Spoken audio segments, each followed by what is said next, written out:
All right. Hello there, everybody. Welcome to the 411 Ground and Pound MMA podcast. We are your weekly look into the wide, wacky, wonderful world of mixed martial arts. My name is Robert Winfrey, and I am your host. Thank you all very much for tuning in. I always appreciate it. Let's see, what do we got? Fairly limited material to begin with here. We're going to be reviewing UFC on ESPN 72, a night of a handful of good finishes, but a lot of mismatches, and only really the main event was all that relevant in the grand scheme of things. I mean, a couple of these fights were deeply relevant for the individual fighters, but beyond that, I don't know, man. The UFC's current philosophy is just to be on, like a fluorescent light, just always there. So, or one of those like, there used to be a thing where you had 24-hour television channels. I mean, you still do to some degree, but I mean, like, there were some that almost didn't even have, paid programming. There was just always something on, and somebody at some point is almost always, even if you're just, deeply insomniac and channel surfing to get something that isn't, again, paid programming, infomercials, that kind of thing. Anywho, so we'll review that. We will preview UFC 319. I imagine that'll take up the bulk of the program this time around. And then whatever news happens to come up. Not a lot of news this last week. A little, not a lot. So yeah, that's what we've got. And yeah, anything you can do to help the product, of course, is always appreciated. Star rating, written review, like, comment, subscribe, whatever's applicable to your podcast platform of choice. That's always very helpful. Sharing around, if you know anyone in your social media sphere, if you know anyone in real life that you think would enjoy this, point them our direction. See if they will, in fact, go along with that. All right, let's jump into this, shall we then? UFC on ESPN 72. Oh, I was so close. I was so close. Went 11 and 1. Um, I even gave myself the out for the one I got wrong. Okay, minor note. The fight between Cody Brundage and Eric McConaughey wasn't really listed when I previewed last week, so you kind of just have to take my word that I don't really pick Cody Brundage to win fights, as a general rule.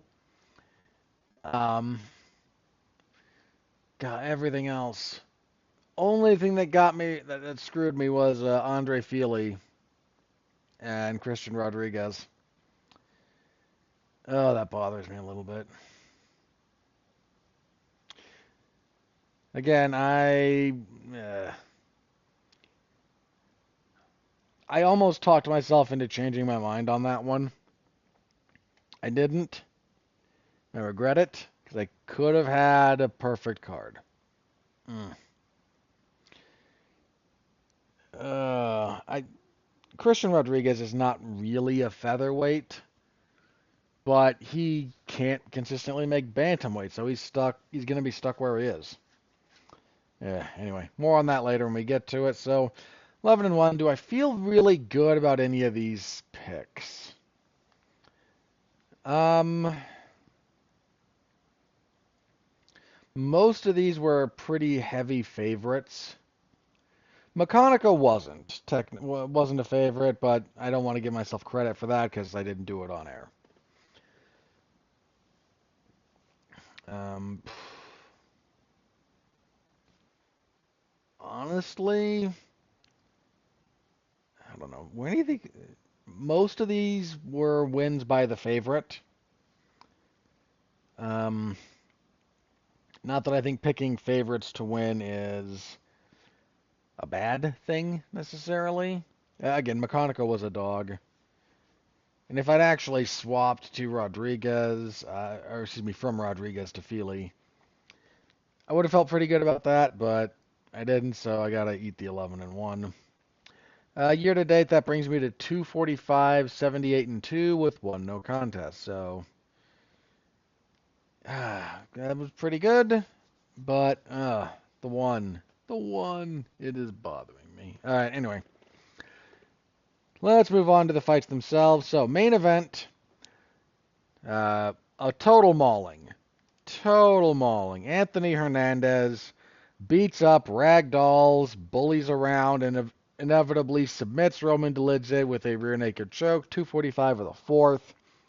The fourth round was not necessary. If Dolidze's corner was a good corner, they would have stopped this between rounds because there was nothing for him to do other than take more damage. He wasn't winning, wasn't having any success. Just very prototypical Anthony Hernandez performance. He got started a little bit faster than usual, which was to his benefit. He's willing to throw hands with you because he doesn't fear the firefight, but he only does that so that you'll kind of plant and trade, or at least it be still enough to engage with him that he can then close distance, get a hold of you. He hits some nice trips, some really nice mat returns. His riding game is really good.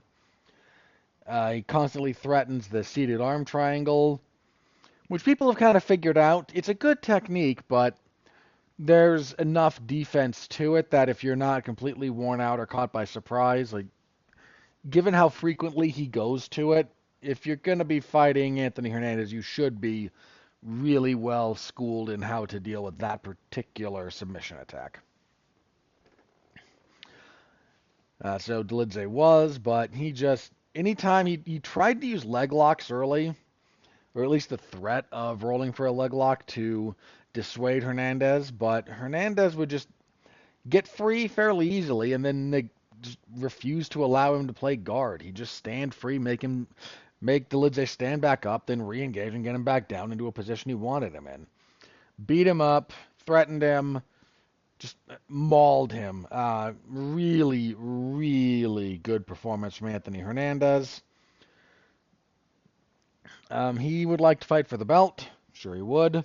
Under other circumstances, he might be the guy to fight for the belt next. But we're not sure what's going to happen with the title because that's on the line tomorrow, this week rather, not tomorrow, but this Saturday. Unless you're listening to this Friday, in which case it's tomorrow, but not when I'm recording it. We also have coming up very soon a middleweight fight between Nasruddin Imavov and Caio Borralho. That's kind of a big deal. Reinier de Ridder just scored a really big win, beating Robert Whittaker. Hernandez and de Ridder seems like maybe the fight to make, sort of pursuant to how Borralho and Imavov turns out. Because if somebody wins that, but like the fight sucks or it's a really weird victory, the UFC will overlook you. Hernandez is going to apparently be kind of the backup for the main event at UFC 319. So, if anything happens, we'll have somebody there at least. Minimum, Hernandez deserves a really high-profile fight next. If the timing works out, he might get the next title shot. That's not impossible. I don't think he's going to be first choice for the matchmakers, but what he has is put himself into a position now where if he does get the title shot, he might be technically leapfrogging one or two people, but it would be completely understandable. He's not getting a bizarre boost just for the sake of the schedule. He would be getting a boost by virtue to that spot by virtue of both his availability and a couple of really good back. The fight with Brendan Allen was a little bit back and forth. This was not. So he's made a really good account of himself. He'll probably have to win one more. Is kind of just the way I think it's going to wind up breaking down. But he's he's become a problem for that weight class. Had a few stumbles early in his UFC tenure, but he's only 31. He's really, really starting to figure his game out, and he's a problem for that weight class, man. Somebody who fights like that, uh, almost endless cardio, just relentless positional work, grinding wrestling. Uh, Tough to beat, man. Willing to engage on the feet. Good chin. He got cracked a few times here by Dolidze, but just did not care. Uh, Hernandez is a problem.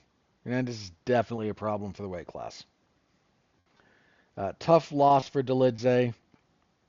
Feels like it really sets back anything like aspirations for a title shot.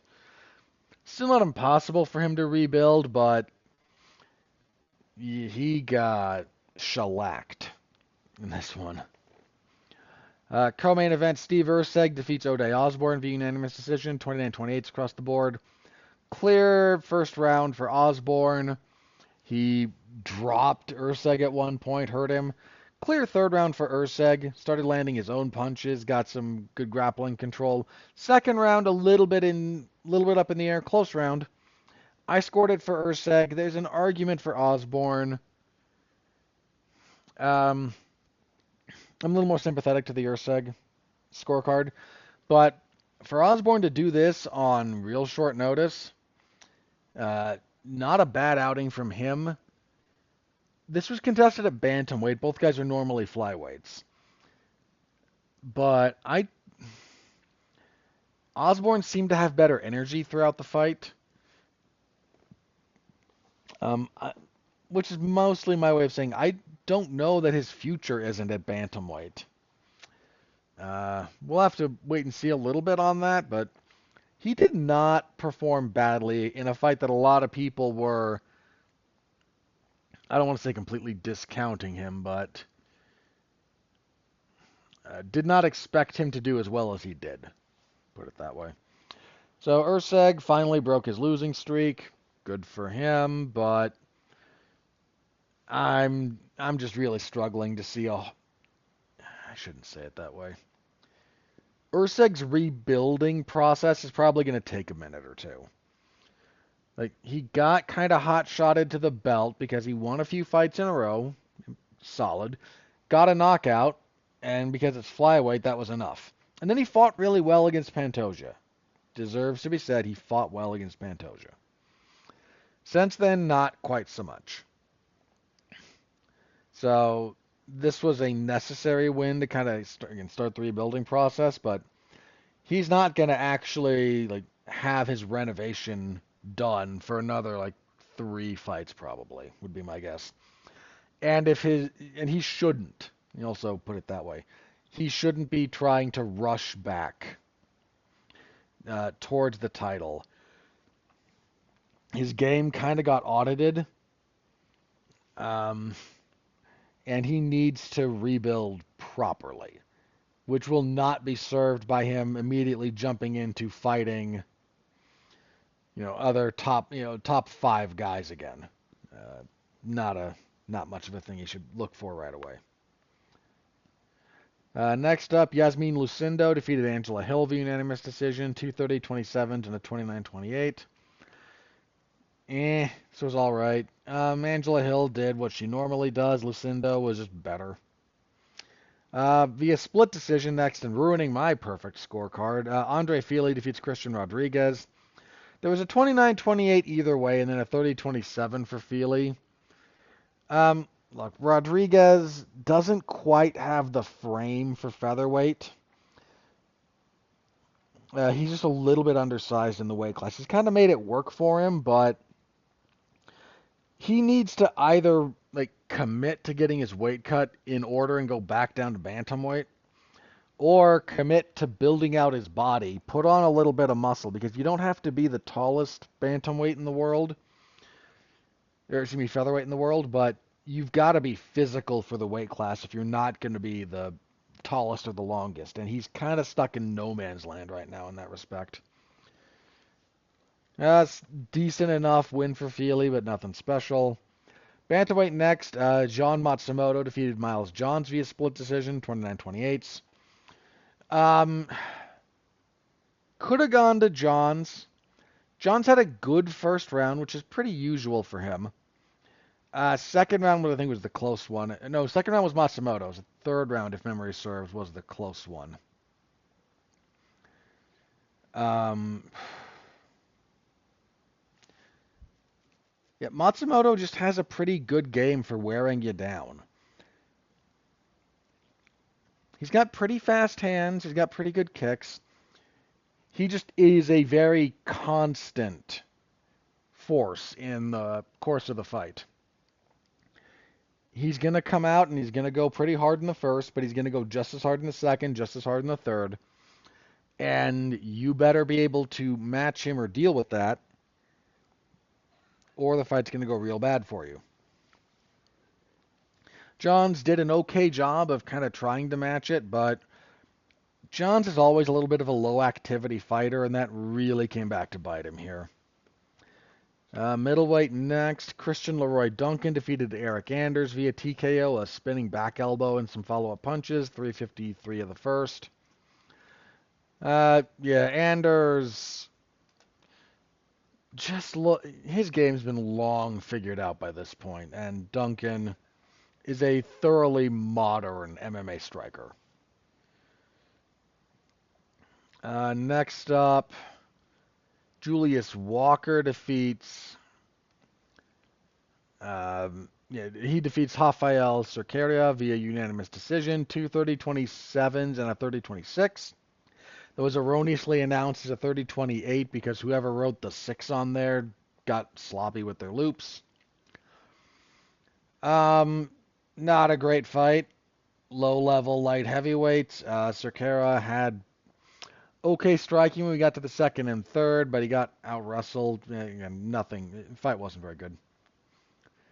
Bantamweight, good grief, this one. Elijah Smith knocks out Toshiomi Kazama with a power bomb. 4:10 of the first. Smith was doing the better work generally. Once things hit the mat, he got on top, did Smith. Kazama tried a few different submissions. He's got a fairly active guard. Had a nice armbar attempt that wasn't able to... It got to about step 3, if there's 5 steps to getting to a finish, where you should get a submission. He got to 3.5. So it was a nice attack, it really was. It started with like a straight arm lock over the shoulder. So the arm is like... Smith puts his arm on the mat by his head. He ties that up with his arms, threatens the elbow, and then as Smith goes to get it free, the legs come up and we go for the armbar. Nice transition. Then he winds up trying for a triangle choke, which is... look, triangle chokes are good submissions. They're dangerous in MMA because MMA is very rules light about a couple of things. Now, slamming your way out of a triangle choke is a dubious proposition. Most of the time, you're just going to put yourself in tighter to the choke. There are, however, proper ways to execute the slam to get out of it. And there's a few things that kind of go on there. One, you need to be strong enough and in a position, not just of like raw physical strength, but current physical readiness to get the guy choking you up to a serious point of elevation. A lot of times when people try to slam their way out, they only get the other guy, I don't know, 6-8 inches off the ground, and then like some combination of their physicality giving out and proper resistance from the other guy just messes with it. You can still get some work done from there, even from a shorter slam, if you have proper hand technique. By which I mean, a lot of guys who badly try to slam their way out of this, their hands aren't really in play, or they're kind of lifting with their hands. You need something braced on the opponent's neck, face, to isolate the head, which Smith did here, by the way. But so you need physical strength enough to get elevation.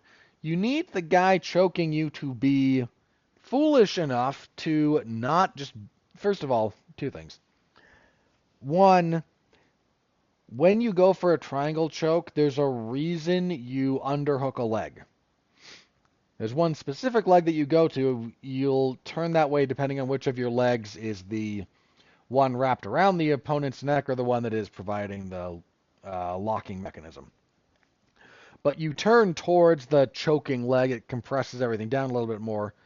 And then you underhook a leg. That really does stop them from lifting you, or at a minimum slows them down. If you've got someone who's like a physical monster, they can still get you up. But it slows them down, and if they start lifting you even with you hooking the leg and trying to off-balance them, you really got to bail on that. Khamzat did not get to a leg, did not bail on the slant, on the choke once he got up in the air. Smith got him all the way up. I mean, all the way up in the air, got up on his toes, and then brought him down, full-on powerbomb. Not just like we're going a little bit up and down to slam. I mean, vertical, down on the back of his head. Similar to Quentin Jackson famously knocking out Ricardo Arona with that one. As he gets him up, a couple of things here to do this properly. If you're in a rule set that allows you to do this, Smith's left hand goes under the chin of Khamzat to force his head down and keep him from tucking his chin. The other thing is the angle. A lot of guys, when they come down with this slam, do it pro wrestling style, which is a flat back impact. I'm not going to say you can't get out of it doing that. I'm saying it's not the best way to get out of it. If your goal is to slam someone really, really hard and knock them out, you don't want them to land on their back. You want them to land high on the shoulders or the back of their head. That's what Smith did here. Got the hand in place to brace, and as they're coming down, he doesn't go so that Khamzat lands flat on his back. In pro wrestling terms, you would over-rotate on the way down, so you land on the back of your head. This has happened in pro wrestling. A few guys might do it intentionally, but the one this reminded me of most was a botched powerbomb that resulted in an unintentional knockout. It's between Jumbo Tsuruta and Genichiro Tenryu. This is their match before Tenryu gets the Triple Crown. Like, Triple Crown comes into existence. Jumbo wins it, and then his first defense is against Tenryu, and that's the one where this happens, because it's an it ends the finishing stretch of the match very early. Unfortunately, because they were building to something really good. But same kind of thing there. Just that's what this one reminded me of. And if you happen to be trying to slam your way out of a triangle choke, keep that in mind. It's not a flat back power bomb. That's a safe way to do it. You don't want this to be safe. You want this to threaten them. So you bring them down and you over-rotate. You bring them down so their head hits as first, if at all possible. There was a minor question around the legality of this. This was a perfectly legal technique by Elijah Smith. So the only slam in MMA that is illegal is the pile driver. A pile driver has a very specific definition. It is a vertical, as in straight up and down, perpendicular to the ground vertical, slam, dropping the opponent on the top of their head and preventing the opponent from defending themselves. So again, that's a very specific kind of slam. There was some noise made about this after Jessica Andrade knocked out Rose with a slam. Isn't that illegal? No. Rose could have bailed on that Kimura grip she had at any point in time to protect herself. It also wasn't a perpendicular slam. She was not up and down. It was not dropping her on the top of her head. Any number of ways that wasn't the closest one. I've seen someone actually do an illegal pile driver in the UFC, actually. Nate Marquardt did one to, I think it was Talis Latis. He kind of hit him with one of those and got a point deducted for it, which is completely fair. It's an illegal technique. Whether you think it should be illegal or not is another matter entirely, but it is illegal, and that's what we have to operate. That's the parameters we have to operate under. This was perfectly legal. Khamzat should have bailed on that. As soon as you get up more than about 8 inches, if they've got enough to get you, if they're only getting you up a little bit, holding the choke can be the right thing to do because that's not enough. They're not going to get enough oomph to really break out of it most of the time. You get up further than that, bail. Release the choke. Get your feet on the ground, man, because otherwise you are going for a bad ride. Thankfully, Khamzat was out for a while. They took him to a hospital. His CT scans came back okay, so thumbs up there. But big knockout for Elijah Smith. One of the best knockouts all year. I mean, this is up there with Mauricio Hoofy's wheel kick over Bobby Green. Or King Green. I keep forgetting he changed his name. So great stuff from Smith. Next up, Jocelyn Edwards knocked out Priscilla Cachoeira with punches. 224 the first. Priscilla Cachoeira has no defense and kind of sucks. Edwards is not exactly great, but was able to light her up with some punches, sat her down, finished her on the ground, whatever. Erdos Medic knocked out Gilbert Urbina with a nice straight left, 103 of the first. Urbina dropped Medic early. Medic just has this habit of getting hit fairly early. And if you can hit hard enough or follow up well enough, you can finish him. But if you can't, if he sticks around, he can get you out of there. Really nicely timed punch from Medic. Was he the orthodox one? No, it was he landed left, yeah. Just circled, drew Urbina into it, caught him on the half beat, straight left, boom, because Urbina is not UFC caliber. Gabriela Fernandez defeated Julia Stoliarenko via unanimous decision, 130-27 to 29-28. Stoliarenko is predominantly a grappler, but her takedown game sucks. It's a bad place to be in general. And kicking everything off, Eric McConaughey defeated Cody Brundage via split decision. There were two 29-28s for McConaughey and a 30-27 for Brundage. This fight was not good. Start there. And if you want to understand the combination of not good this was, not a single round in this entire fight was unanimously scored. Not one of them. And one judge gave Brundage all 3 rounds.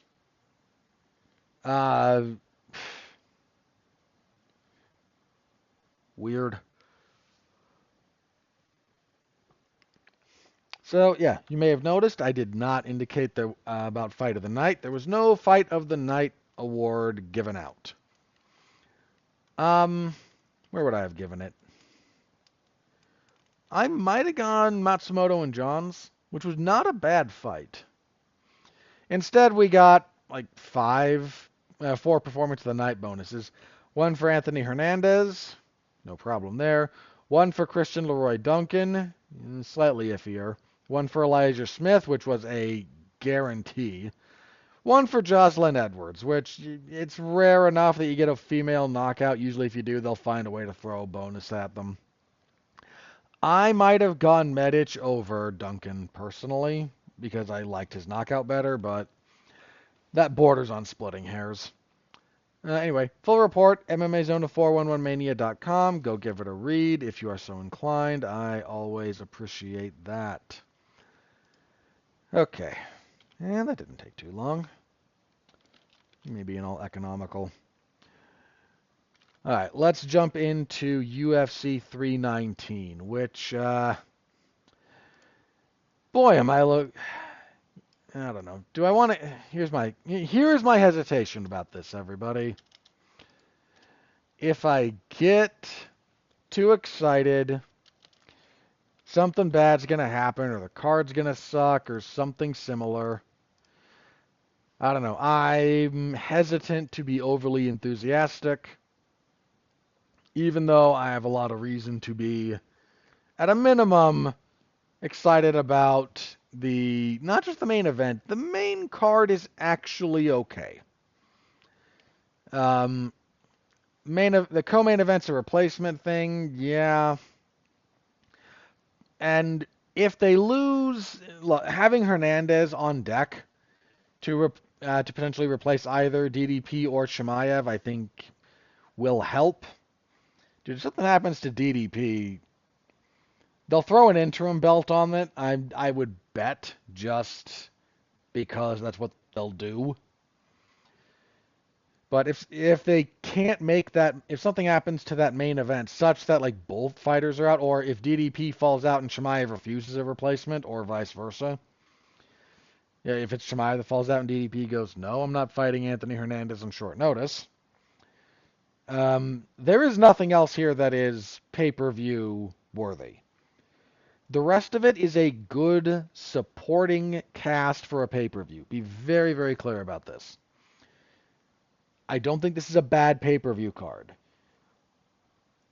But the pay-per-view standard, the thing that like says, hey, this might be worth your money, is only the main event.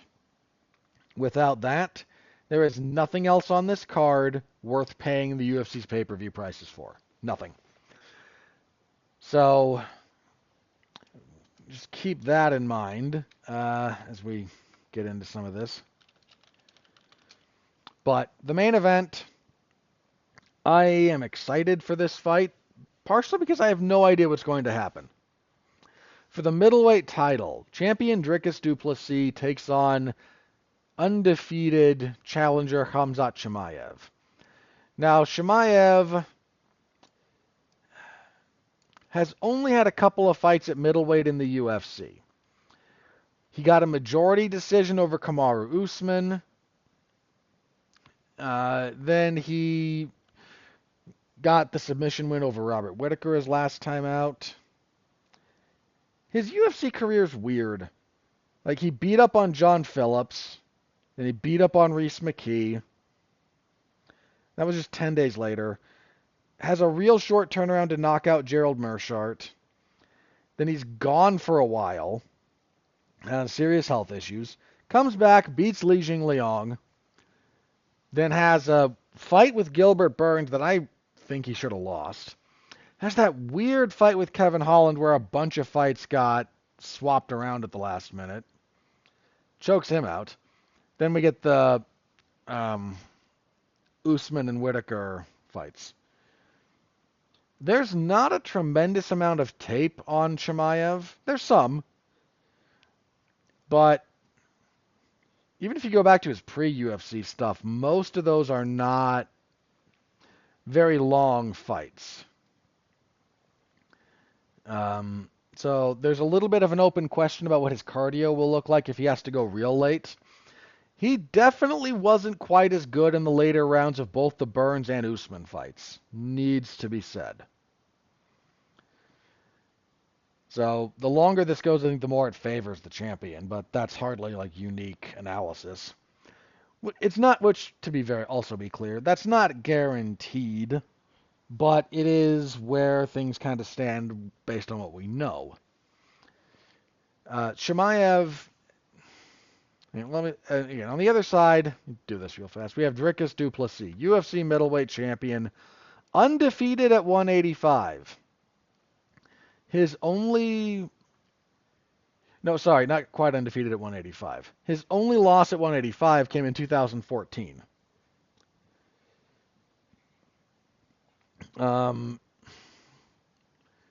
Undefeated in the UFC overall. Hasn't lost at middleweight since 2014. His UFC run thus far is really good, needs to be said. He's only gone the distance 3 times.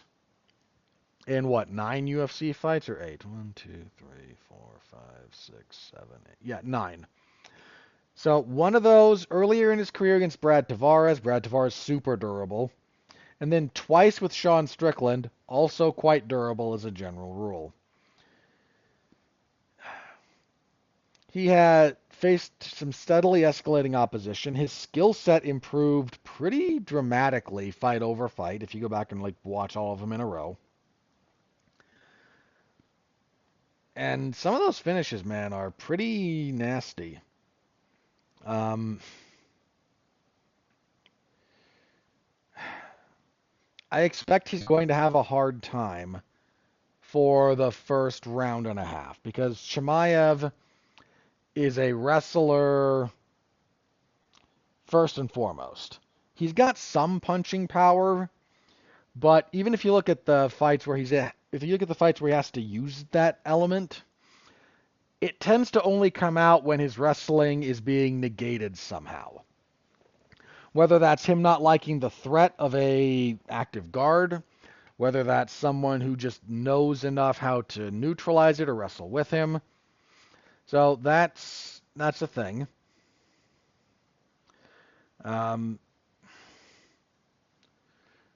Dricus hasn't fought a really strong wrestler in a while. He's not quite in the same position he was earlier in his career where he would make a few really awkward decisions in the grappling department. But even if he winds up in bad positions, DDP doesn't stop. Like, he almost never fully concedes a position. If you can control him a little bit, but if you know the nuance of what you're looking at, he's never fully conceding and just kind of hanging out. It's always something that he's doing. And he will wrestle back up. And everyone who's fought him who's talked about this has brought up kind of the same thing. Like, the guy's just really stubborn mentally. It doesn't matter how bad things might go or if something goes wrong. He's just never going to give up. He's never going to stop. He's going to keep trying. And that's a really powerful thing. There's so much of your fatigue physically that is mental more than physical. Don't get me wrong. There's a physical point when your body just stops working. But I guarantee you this, you listening, that point at which your body just gives up is at least 25% further down the road than you think it is. I have almost never encountered someone whose point of genuine physical failure was where they thought it was. Usually, if there's an exception to that, it's someone with mitigating health circumstances. But you see this all the time with people going on serious weight loss programs. They think, I can't walk more than X without getting short of breath. Okay, you're going to get short of breath. Don't care. Walk, you don't always push to failure, mind you. You don't always push to failure. What you want to push is, okay, this is where you think your point of failure is, and maybe you even have decent reason to believe that. Go further. Doesn't have to be a lot, but you get through that mental barrier. And a lot of this is the second wind phenomena. That is almost as much mental as it is physical. In fact, frequently it's more. You get to the point where you think you're done. And a lot of what sets in that fatigue and that stuff is your mental, some of it's even subconscious. Just, I think this is where I should stop, so part of me starts reacting that way. You push through that, and the part of your brain and your nervous system that's going, we need to stop, goes, oh no, we're okay. And then you can keep going. Super, super stubborn guys, they don't get deterred like that. So I'm not saying Chimaev will probably have success in a few different places against DDP. But if he can't like really deter him, this is going to be a rougher fight for him down the stretch. Duplessis has a very active left leg. He doesn't kick all that much with his right. He'll throw leg kicks with it on occasion, but he doesn't throw a lot of body kicks or high kicks with it. His left leg is his much more dexterous, versatile weapon. I'm quite jealous. I kind of hate people who have this ability to fight with their power hand, their dominant hand in back and their dominant leg in front. It feels like cheating. So if you're like right-handed and left-legged, like, and you may not know this if you've never done like some training, but you have a dominant leg, similar to how you have a dominant hand. Um, One of your legs, you'll just be more naturally inclined towards kicking with, towards proper control and usage. And if you're lucky, those are opposites. You can fight with your power leg forward and your power hand back, and that is almost a cheat code in some respects. And DDP gets to do that. But of course, he switches his stance enough that it doesn't really matter. He switches all the time. Which will be an interesting thing for the wrestling of Chimaev, because Chimaev shoots like a traditional amateur wrestler. Like, he gets low and he explodes forward. And that plays differently with stances than a lot of what has been like MMA wrestling thus far.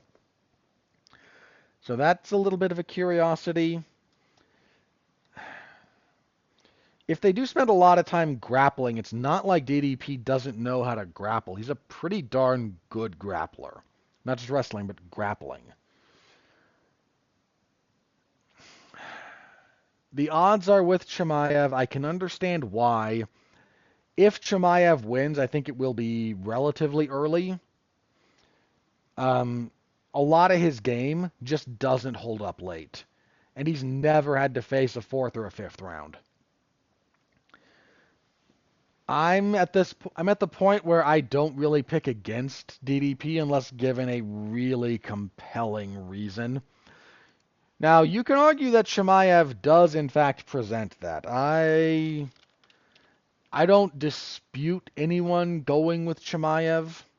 There's plenty of reason to. My opinion on this is going to change a lot between now and the actual fight. But I'm going with Duplessis.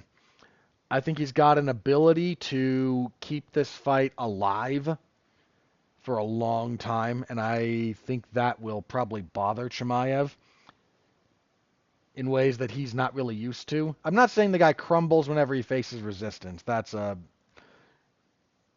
He's overcome some of the issues he had in both the Burns and the Usman fights. But some of that's still there. So I don't expect him to completely fall apart.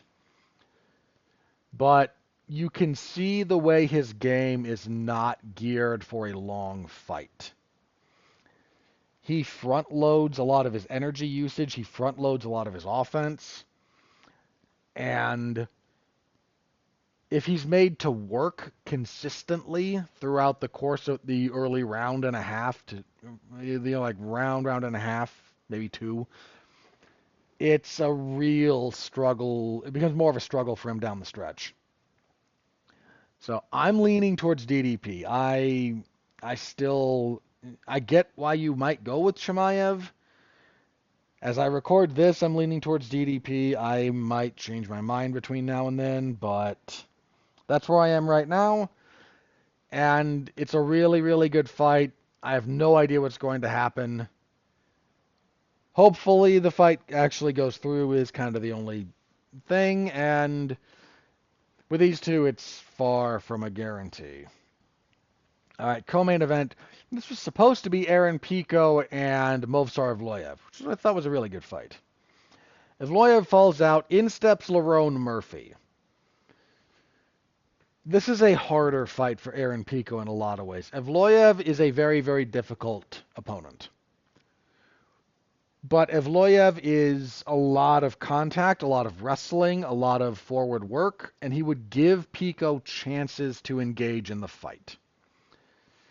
That's not how Lerone Murphy fights. Now, Aaron Pico spent his entire career in Bellator / one fight in PFL after they took it over.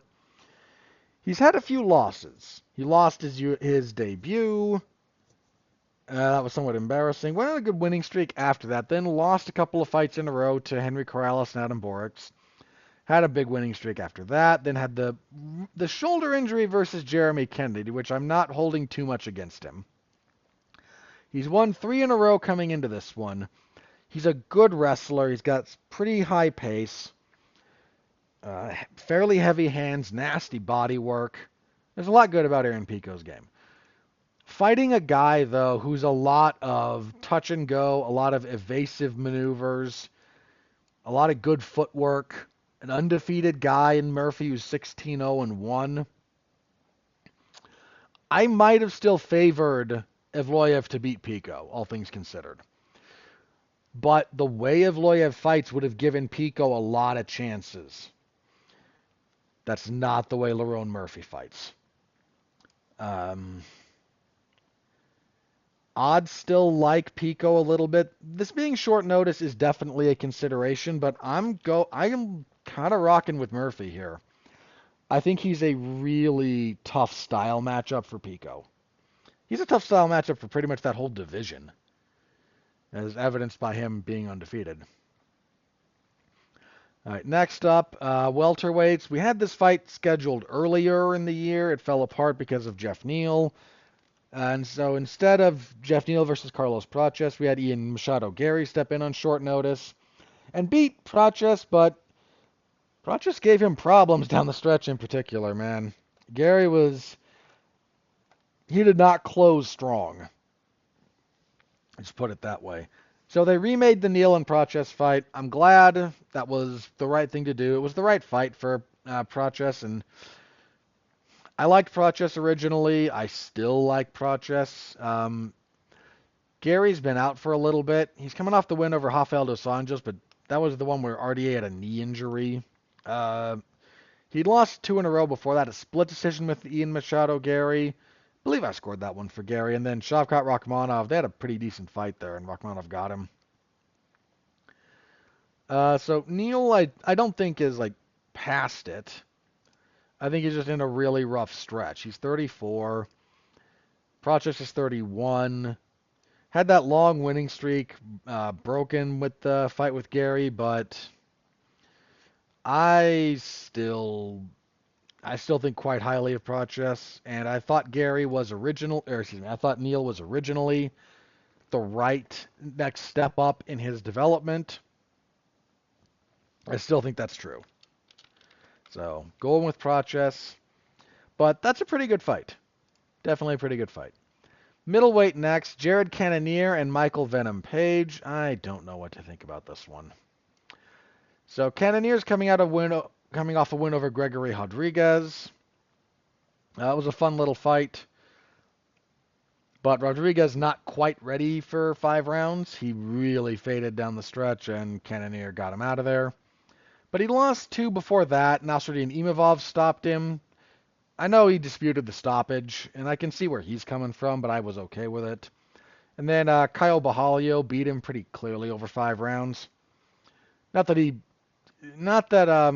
Cannonier didn't have some moments in that fight, but there wasn't a lot of dispute about who won. There wasn't a lot of confusion around the scoring. Michael Page, somewhat by contrast, coming off that win over Shara Magomedov, which was his first middleweight fight since what? Yeah, like 13. His UFC run thus far has been short, 2-1. Beat Kevin Holland, lost to Ian Gary. I thought he did fairly well in that fight, though, for the record. And then beat Shara Magomedov and ruined all the hype for that dude. This is going to be an interesting one. Page In and out style, super athletic. Does a lot of the point fighting fencing thing, but with some serious pop. Cannonier's definitely got power. Little more traditional.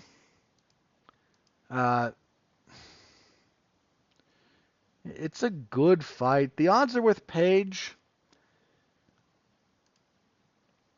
If Cannonier can hit him, Cannonier can definitely do some damage.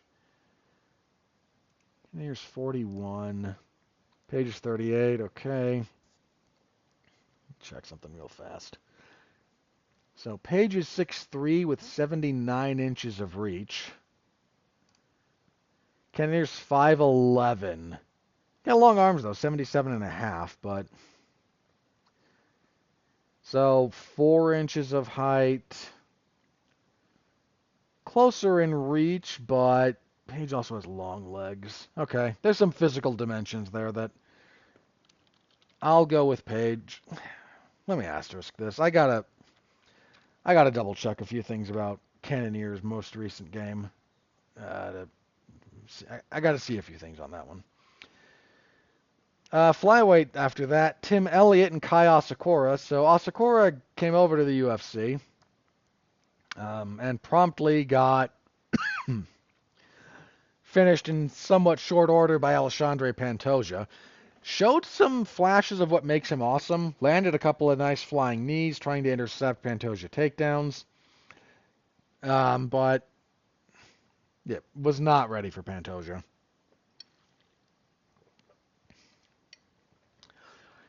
Tim Elliott's going to try and wrestle him a lot because that's kind of all Tim Elliott does. Elliott's been out of action since December of 23 when he beat Sumudarji. What the heck has kept him out that long? Some kind of injury. Okay.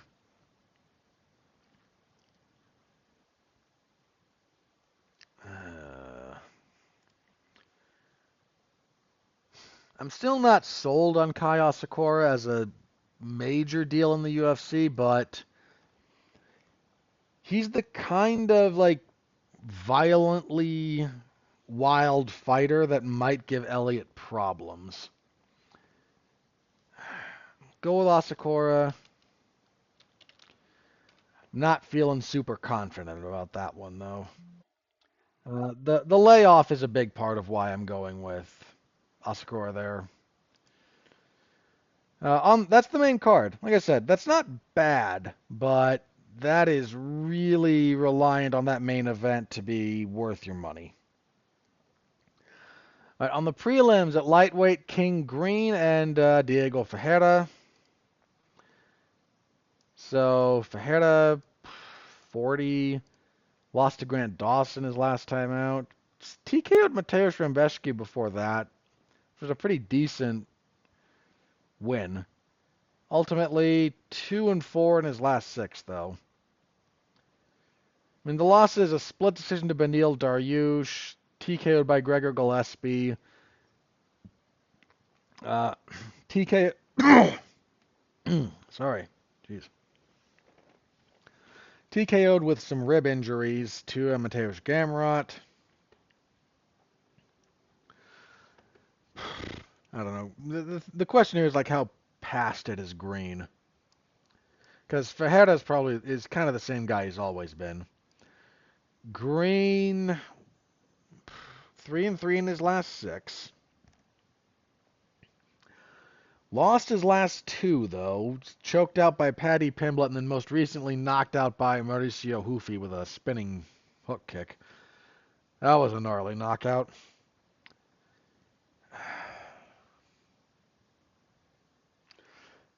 Green is approaching past it. But it's not like Ferreira's some spring chicken. If Ferreira can actually force this to be, there to be some grappling in this, he's pretty decent at that. Forcing it, his actual jiu-jitsu is quite good. Yeah, okay.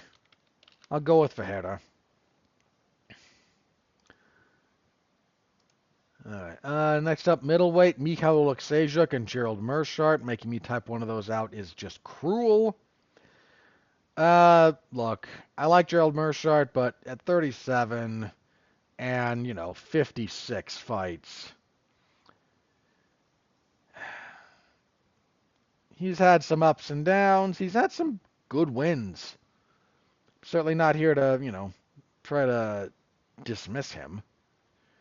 He is probably a little past it, whereas Oleksiejczuk is only 30. He's had some tough fights.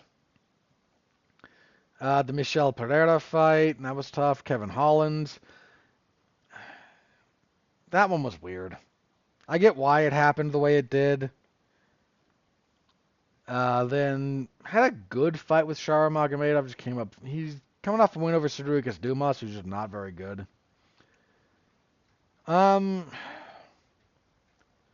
Meerschaert has ability. I definitely think he's probably a live dog, right?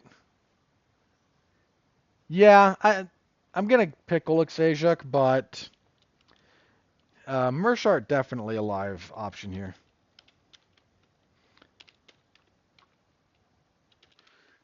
S-I-E or S-E-I? S-I-E, J-C-C-U-K. I'm getting a hand on this Polish thing, sort of. All right, women's, we have strawweight next, Lupi Godinez and Jessica Andrade. The question here is how far past it is Jessica Andrade. She's only 33, but the woman has 40 fights and has been doing this forever. I mean, she's been with the UFC since 2013. She's a former champion. She's fought in 3 weight classes. She's also 2-5 in her last 7. Losses to Erin Blanchfield, Yan Xiaonan, Tatiana Suarez. She then beat Mackenzie Dern and Marina Rodriguez. Lost to Natalia Silva. Lost to Jasmine Jasudavicius. Those were both flyweight fights. So she's back at strawweight for the first time in a while. Do I think Godinez is actually peaking? No, she just broke a 2-fight losing streak. Andrade is definitely not what she used to be. I'm going to assume she still has enough to beat Lupi Godinez. If she doesn't, we got to have a serious conversation about what's next for her. Because if she's starting to drop these fights, might be time to call it a day. Lightweight next, Chase Hooper and Alexander Hernandez. Seems pretty easy Hooper pick. Hernandez is not a bad fighter, but he's really front-loaded. Struggles down the stretch. And Hooper has really kind of grown into his man strength. Yeah, Hooper hasn't lost at lightweight ever. Yeah, ever. All his losses were at featherweight.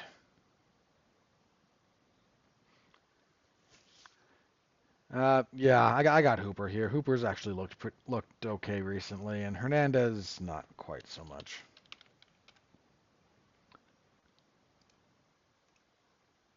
On the early prelims, Edson Barboza and Drakkar Klose. That's a pretty decent fight. Barboza, been around forever, coming off a loss to Lerone Murphy over 5 rounds. He's 2-3 in his last 5. The losses are to Giga Chikadze, Bryce Mitchell, and then Lerone Murphy.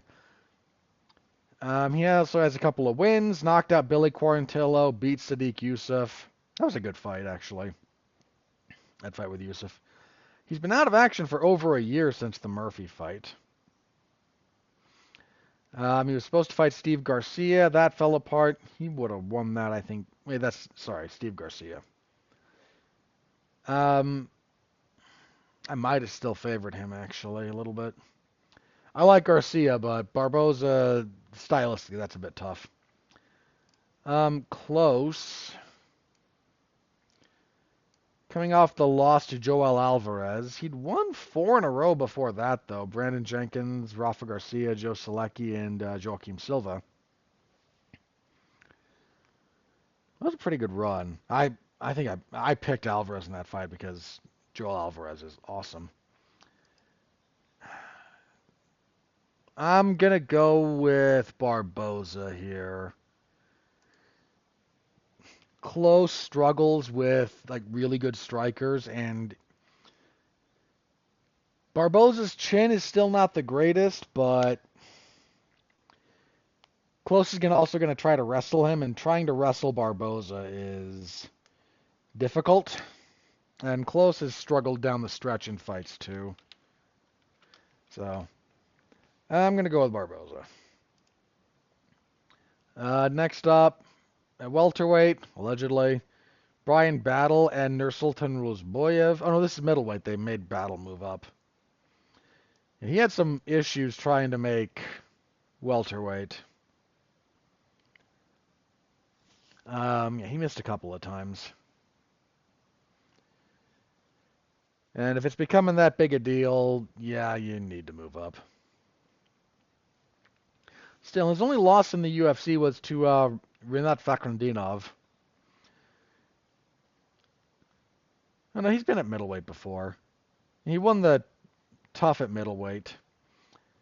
Then he beat Trishan Gore, also at middleweight. Then he dropped down, head kicked Takashi Sato, lost to Fakhretdinov. Missed weight when he fought Gabe Green, knocked him out. Beat AJ Fletcher, had a no contest with Angelosa. That was weird. Beat Kevin Jusay, then missed weight pretty badly. Weighed 175 for a fight with Brandy Brown. Got a split decision win there. You could have given that to Brown. I think I scored it for Battle Live, but... So he's back at middleweight. That's probably for the best. Rozboyev has gone 4-1 in the UFC. Wins over Bruno Ferreira, Dricus Dumas. His only loss was at welterweight when he fought Joaquin Buckley.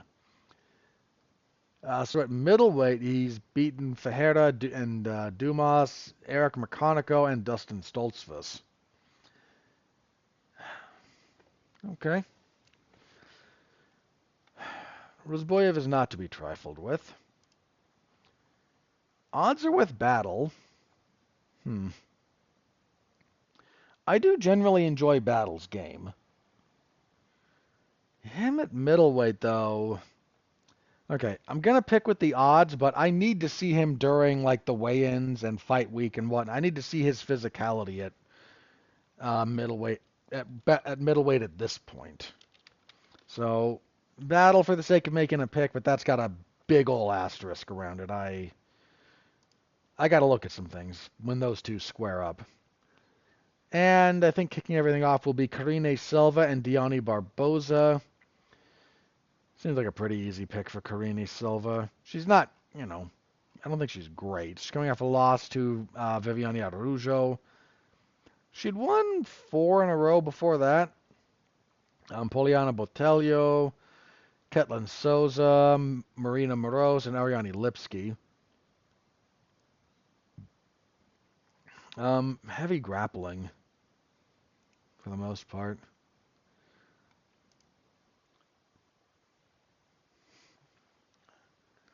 But ultimately, yeah, it's a fairly easy pick for Silva. And that is where we are, prediction-wise. So, Saturday, MMAZone411mania.com. Y'all know where you can find me, so stop by, say hello. I always appreciate that. Okay, we got a couple of news items here, so let's try to be relatively brief with this. So, first one, we got a few fight announcements, mostly pertaining to UFC's return to Rio de Janeiro. That will be in October. The main event for that will be Rafael Fiziev and Charles Oliveira. Oliveira will be making an inadvisably short turnaround. See, in June, he was knocked out cold by Ilia Topuria. Now, he'll be returning a few months after that. It's a little bit too short a timetable for my personal taste for someone once you're knocked out cold. That doesn't mean he can't win that fight, but if Topuria did serious damage to his chin, we're going to find out here, because even if he loses, even if Fiziev loses, he's going to hit Oliveira. He's too quick and too good a striker not to make contact. Again, might still lose, but he's going to hit Oliveira at some point. Also currently on that card, Janata Janice and Mario Pinto. Karolina Kovalkiewicz and Julia Pilastri, don't care. Stuart Nickel and Louis Hocha, don't care. Vitor Petrino and Thomas Peterson, God, who could possibly care? Beatriz Mesquita and Irina Alexeva, meh.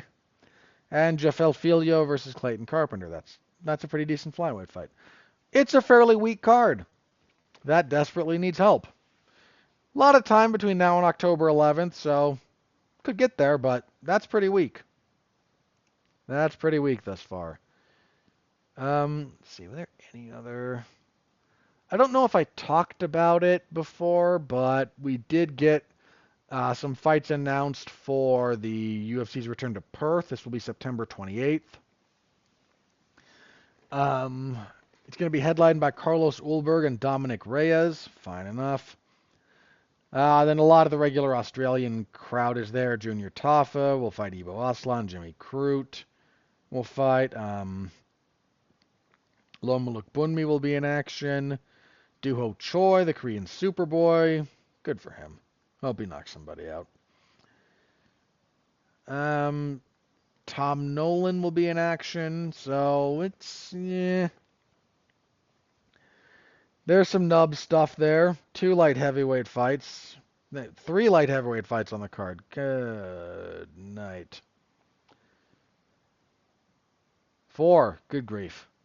Yeah. That's asking for... Ooh, that's going to suck. So much that's going to be bad. I think I talked about UFC 321 already. We got a few more fights announced for 321 since I talked about it. So, main event for the heavyweight belt, Tom Aspinall and Cyril Gane. Also on that card, Alexander Volkov and Jailton Almeida. One has to imagine Volkov is there to replace either Aspinall or Gane if something goes wrong. Alexander Rakic and Azamat Murzakanov. There's 3 heavyweight fights on that card. God help us. Hamdi Abdelwahab and Chris Barnett. Chris Barnett can't make Hamdi Abdelwahab interesting. Ikram Alaskerov and Jun Young Park. That's actually okay. Azat Maksam is in action. That's usually fine. So, it's not the strongest of pay-per-views at all. But Gane and Aspinall's the right fight, and there's still time for them to find some supporting cast for that. So, yeah. I think that's it for fight announcements. Let me clean that up. Okay, the big news of the week was that the WWE is coming to a broadcast deal with ESPN. So next year, when that launches, ESPN is launching its new streaming bundle, whatever. It's not ESPN Plus. They're launching a new thing. It's going to be like $30 a month. And they have announced that the WWE's, I think their regular programming will be there. I'd have to double check. But their pay-per-views, their PLEs or whatever they call them, will be on that. And I think their weekly shows will be there. I'm not sure. That might be simulcast or something similar. But that's coming there. So I imagine that at a minimum you're going to get, well, first of all, at a minimum you're going to get the pay-per-views. I think that's where all the back catalog might be going. Because right now, finding it is kind of an issue. And this has drawn a little bit of consternation. And I can understand why. Let's talk through this for a second with me. When WWE launched the WWE Network, they were a little ahead of the curve. It was $9.99 a month, and you got everything. every television show, every pay-per-view. It was all there for that. And it had and you had the full back catalog. Every video library that the WWE owned was on there. It was actually pretty good. And then they decided to get away from it. They moved to Peacock, which was iffy. But Peacock still had the thing where it didn't cost that much more than the network. And all of your major events, all of your pay-per-view events were included with just being subscribed to Peacock. If you wanted to get them without the advertisements, you could pay for more and get the hype packages, or not pay for more and deal with what you dealt with. $30 a month is non-trivial. It's not the most expensive streaming option in the world, but it does need to be said that's more than most wrestling fans are used to paying per month. On the plus side, it is still one stop for all of these things. There's no extra fee. It's not a paywall behind a paywall. It's what the UFC's been doing, and with increasingly poor results. There's just this one thing that will get you everything they have, and it's $30. This is a pretty big deal. Overall, it's a very lucrative deal for the WWE. Let me find some of the specific numbers if I can, because those were reported, and I should be able to. There it is. Okay. Yeah, it's a $1.6 billion deal. I forget over how long. It starts in 2026, but it's a big deal for WWE. It's a big deal for them to get that sorted out. It does open up a little bit of questions about what's going to happen with to WWE stuff with with their individual television programs. Raw's going to be on Netflix still for the foreseeable future. I don't know how much longer SmackDown is on USA Network, though. That's a little bit up in the air. So there's that, but one of the other big things about this, it's one subscription fee. So you may not want to pay $30 a month. Fair play to you. Might be easier if you have a VPN to still stay on Netflix and just change your country of origin, because a lot of this WWE stuff is still going to be on Netflix worldwide.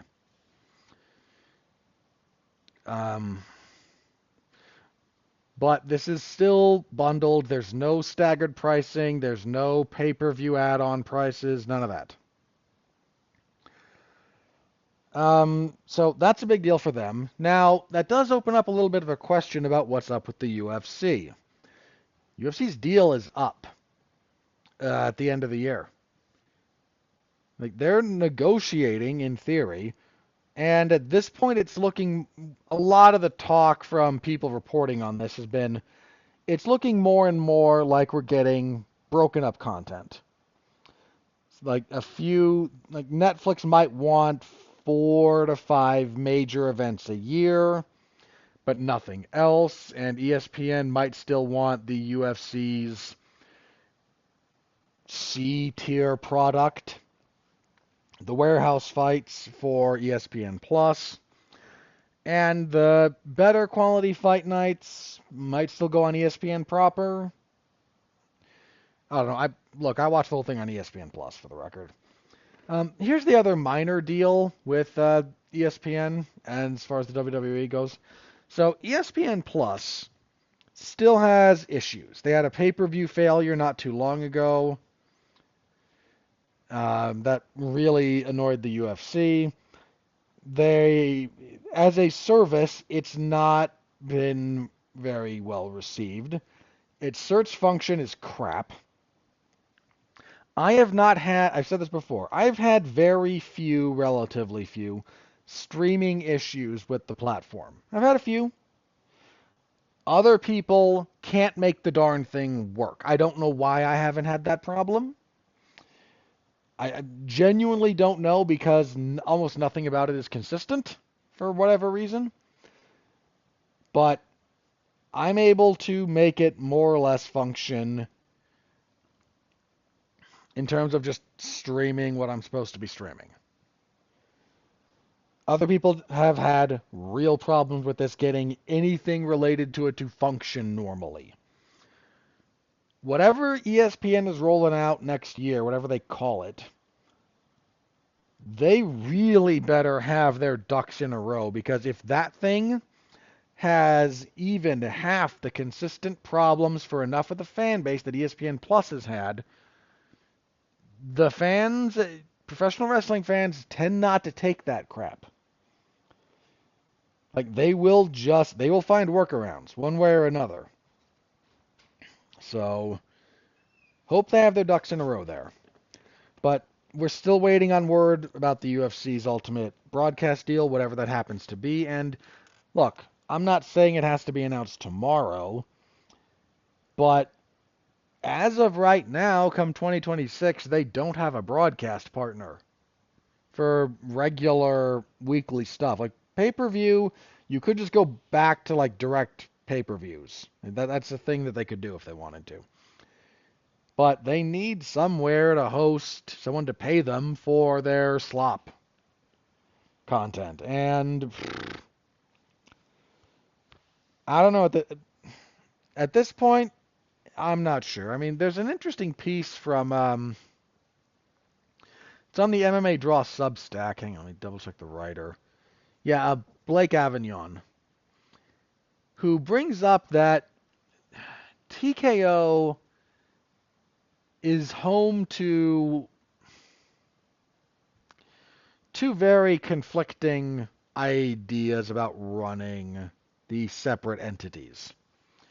Nick Khan at the WWE, you may not like every decision he's made,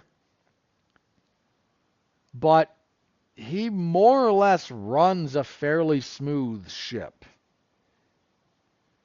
Over at UFC, Mark Shapiro's doing a lot of the like guy in charge talking, and that man speaks in nothing but like buzzwords. And the UFC has struggled under some of the last little bit of this ESPN deal. And look, ESPN has reported that they paid less money to the UFC over the last like quarter, 2 quarters.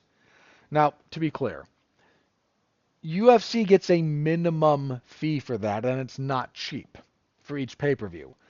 Anything above a certain threshold is the point at which there's a little bit of a rev split. Most of that goes to ESPN, but the UFC still gets a chunk of any of the money spent on that after, what was the equivalent of like 300,000 buys? Probably more like 500. But whatever it is, I forget the number. I used to know it.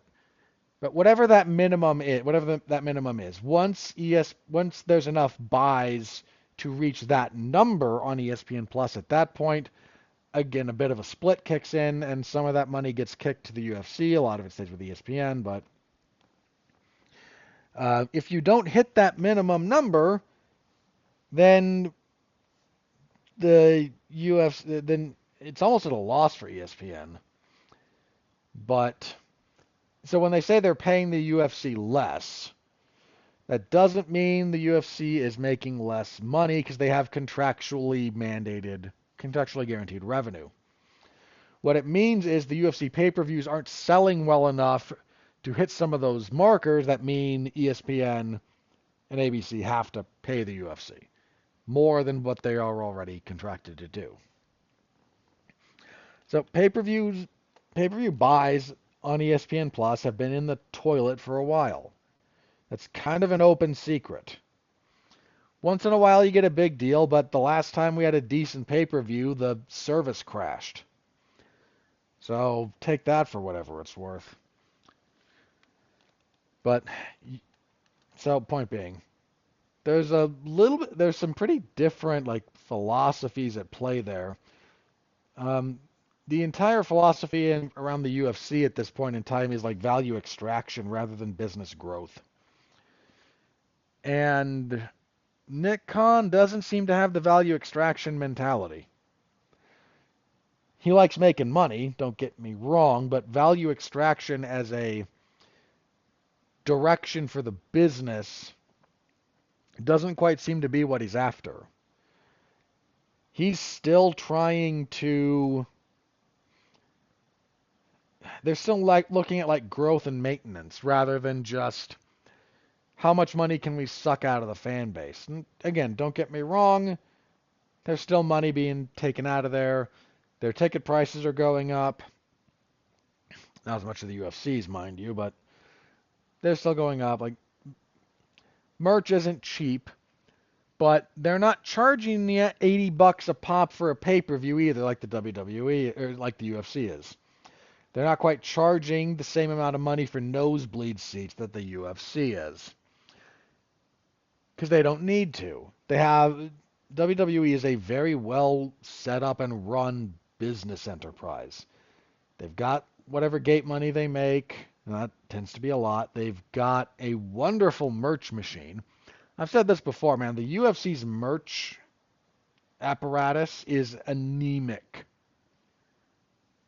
Frankly, it's pathetic. For a company as big as they are, they should be selling merchandise. They should have a decent deal in place with fighters and have merch for their big fighters. I know part of the reason WWE is able to invest heavily into merchandise lines for their talent is they have fewer wrestlers than the UFC has fighters. You'd still think the UFC could put some effort into good merch for the top 10%. There's what, 600 fighters on the roster? So certainly that you could do the top 50 to 60 fighters in the sport by whatever metric you want to go by. And let's get some genuine merchandise for them and pay them for it. Get a royalty split going with them. WWE does this easily. It's a big part of their success. They attract talent with this. Merch money's a real thing for them, but the UFC doesn't do that because they're draconian. Yeah. Anyway, so I'll go off on a tangent on that if I think about it too much more. So anyway, there we are with that. That does seem to indicate that, furthermore, if the ESPN relationship with TKO in general is still strong enough that they're happy to take WWE's programming, that does seem to indicate that there will probably be a place for some level of UFC stuff there. But we are going to need to know about that future broadcasting deal for the UFC in relatively short order, all things considered. We only got 4.5 more months left, guys. So that's got to get sorted at some point. Okay. I think that's it for the stuff I have written down here. Let me check the old social medias for any news that may have broken. If nothing new is up in place, we will do plugs and then we will get out of here. Okay, nope, I don't see anything new there, and it is very late/early. Yeah, all right. Plugs. Monday on Damn You Hollywood, Mark Radulich and I will be reviewing one of the worst pieces of cinematic crap ever to grace anything, anywhere. I never thought I would enter something into the vaunted pantheon of execrable content we've covered, like Four Stick, which I maintain is a nothing movie, or the like, but for some reason, for some horrifying reason,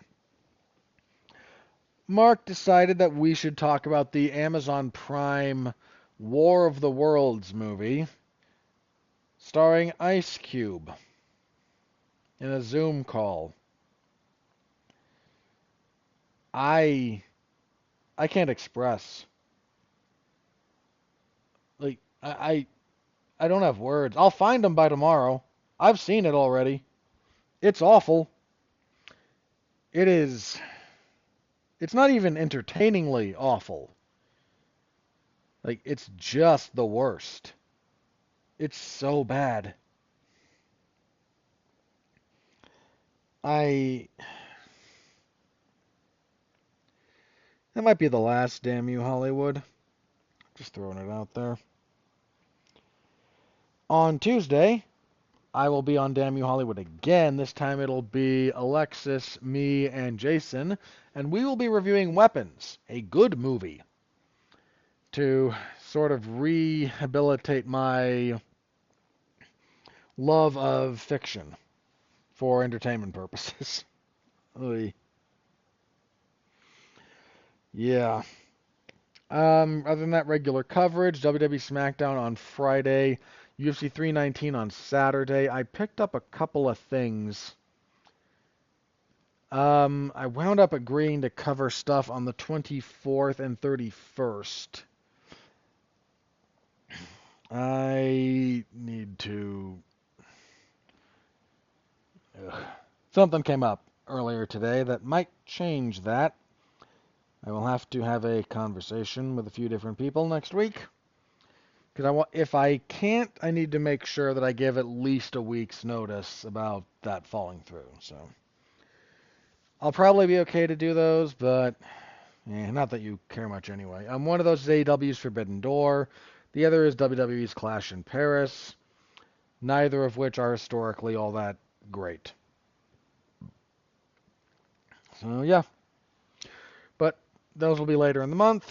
I already went over what's going on this week. Yeah, next week we will be back here to review UFC 319. And we will preview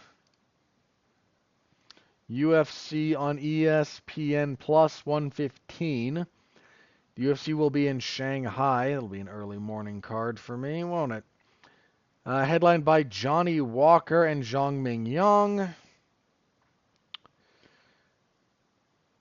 I don't care. I mean, that's because Zhang is the native. Johnny Walker, not good. What else is on that card? Ortega and Sterling is pretty good. Okay, that's a real fight. Pavlovich and Waldo Cortez Acosta. I don't care about Sumudarji and Kevin Borjas. Oh, Yijia is back. The diminutive doctor who head kicked that other woman into unconsciousness. Good for her. Oh, no, that's not who I'm thinking of. Crap. Oh, I feel bad now. I was excited for a minute. Let's see. So this is someone else. That's Shimen. Shinmi? One of those two. I can't remember. This is different. This is Yijan West don't care. Mahashate and Gage Young, whatever. Rongju and Austin Hubbard might be okay.